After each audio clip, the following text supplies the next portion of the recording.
Welcome to your second lesson training.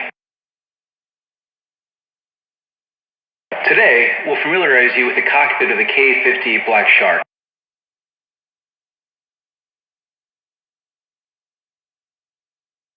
The cockpit consists of several instrument panels that house gauges and indicators that display information on current flight parameters, aircraft systems, status, engine states, flight controls, and system warning indicators.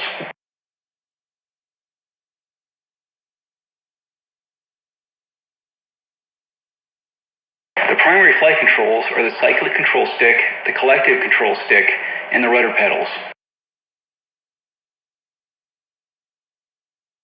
The collective control stick controls the collective pitch of all the rotors simultaneously and equally, thereby increasing or decreasing the amount of lift generated by the rotor disc. The cyclic control stick controls the swash plates, which alters the pitch of the rotors individually as they move around the rotor mast. This creates propulsion and determines the direction of the helicopter's movement. The actual pitch of any single rotor blade at any given moment is the summation of collective and cyclic pitch. The rotor pedals are used to control the helicopter's direction in the horizontal axis, yaw. The primary flight instruments are located on the forward panel beneath the anti-glare shield.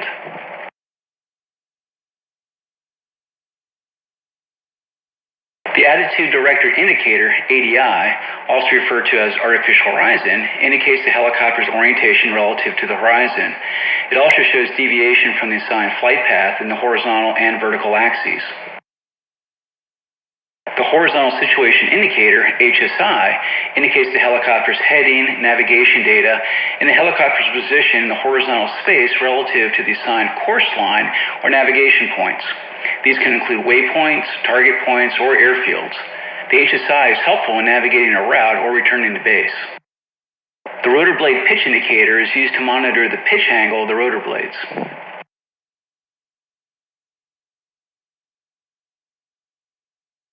The Barometric Altimeter indicates the aircraft's current altitude above sea level, ASL. The altimeter dial has two hands. One full rotation of the long hand represents 1,000 meters, and a full rotation of the shorter hand represents 10,000 meters.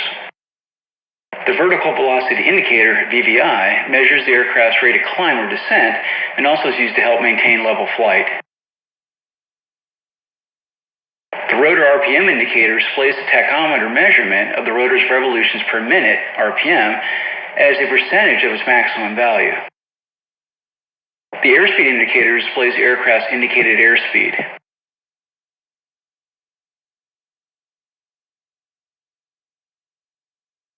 The accelerometer, or G-meter, indicates the current maneuver loading on the helicopter, represented by the white needle. The red needles indicate the highest and lowest G attained during a sortie.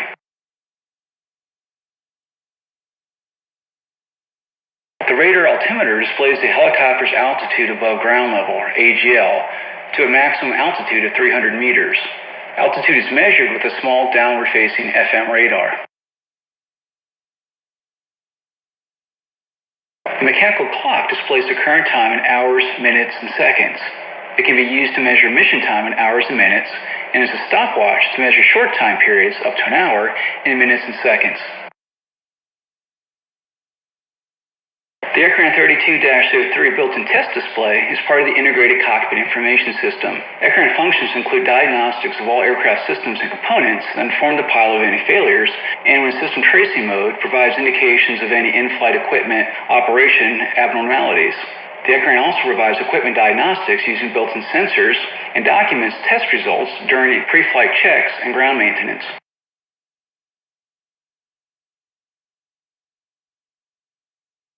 The backup artificial horizon indicates the bank and pitch attitude of the helicopter, side slip, and also provides attitude data to the flight data recorder.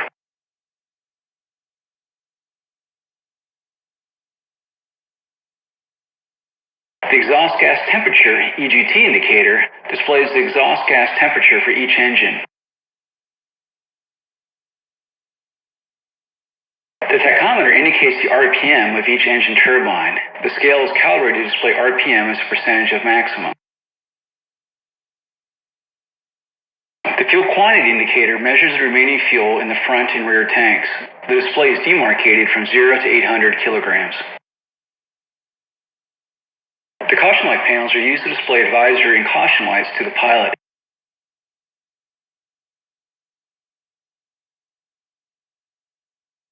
The landing gear control panel is used to raise and lower the landing gear, as well as display the position of the landing gear.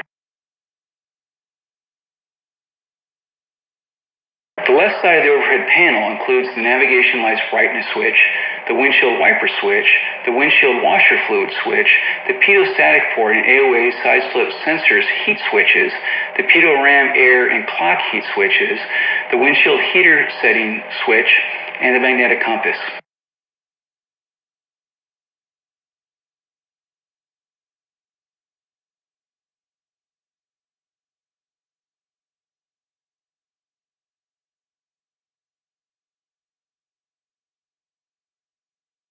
The right side of the overhead panel includes the rotor de-icing system switch, the engine de-icing dust protector system switch, the left-right pitot heat indicator lamps, the pitot heat test button, and the cockpit ventilation fan switch.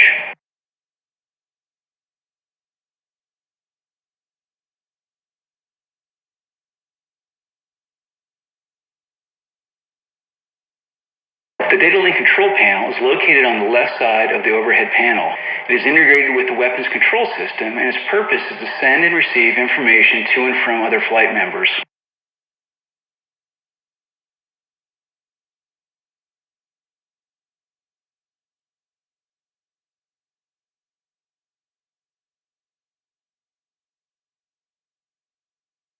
The L140 laser warning receiver is designed to display the direction and type of incoming laser energy. It indicates 4 horizontal quadrants and 2 vertical hemispheres above and below the helicopter. The UV-26 countermeasures control panel is located to the right of the overhead panel and is used to configure and release infrared flare countermeasures. The magnetic compass is an autonomous, self-contained, direction-indicating instrument that does not require a power source. It serves as a backup to the navigation instruments. The PUI 800 Weapons Status and Control Panel is used to prepare weapons for employment, view weapon inventory and status, and control numerous parameters of weapon delivery.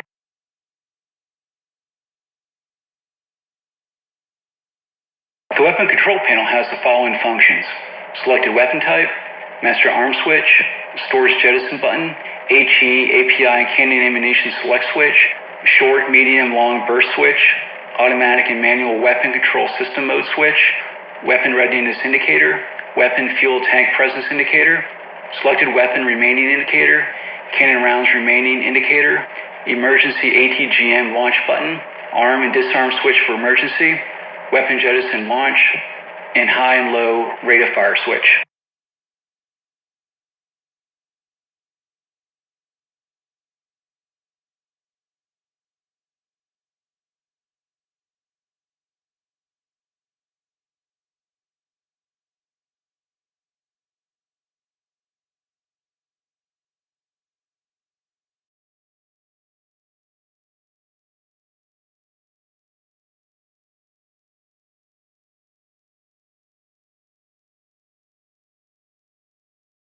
The landing light and voice warning control panel is located in the lower part of the center dash. It controls landing lights, navigation channels, and the automatic voice warning unit, VMU. The panel contains the following functions: main and backup landing light switch, on-off switch for the landing light, inner and outer beacon NDB switch, VMU cease message button, VMU repeat button, an emergency switch for activating voice messages for all warnings in emergency mode.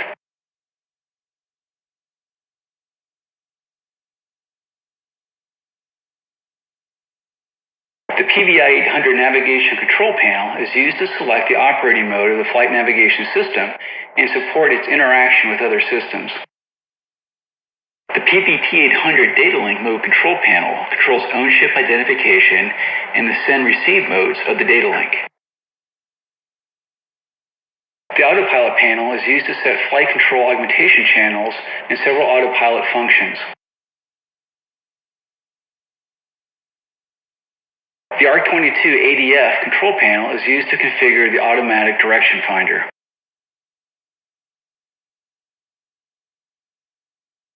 The R828 control panel is used to select the channel and control volume and noise reduction of the R828 VHF radio. The signal flares panel is used to control power to the signal flare system and fire the flares. The flares come out in 4 colors: red, green, white, and yellow. The cassette of 4 flares is located on the left wingtip. The wall panel includes the electrical power control panel that is used to provide electrical power to the aircraft systems.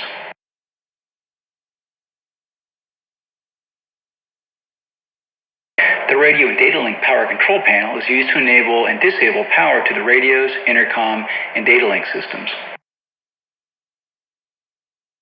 The fuel boost pump control panel is used to control the fuel boost pumps of both the internal and external fuel tanks. It also provides power to the fuel gauge. The fire extinguisher control panel includes fire warning indicators and system controls.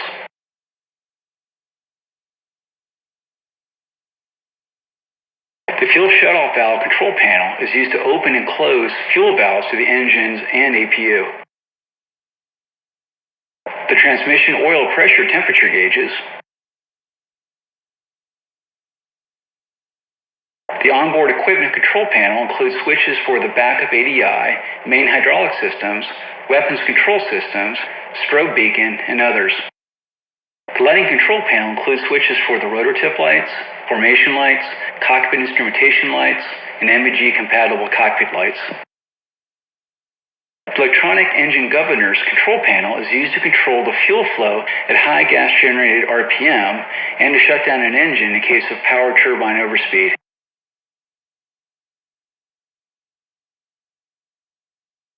The engine power indicator is used to control the engine compressor outlet pressure relative to the red index marker for takeoff B, maximum continuous H, and cruise K. The rear auxiliary panel is located behind the pilot's right side and includes the following controls: de-icing control panel, engine indicators control panel, ejection system built-in test panel, voice message unit bit, ecran warning system bit controls, hydraulic system temperature and pressure indicators, laser warning system and infrared countermeasure system controls, equipment bay lighting switch, and lighting brightness control panel.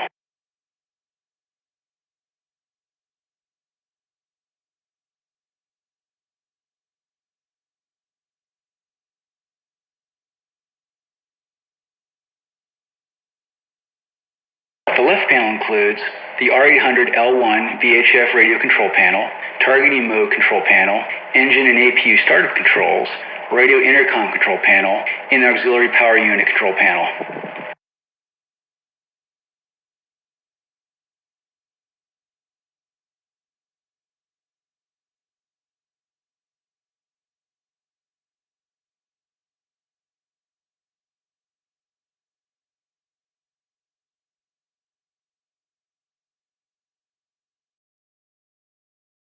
In conclusion, you should be able to find any of the cockpit controls blindfolded. This concludes the lesson about cockpit instrumentation. You may take over now by pressing the escape key. Have a good flight.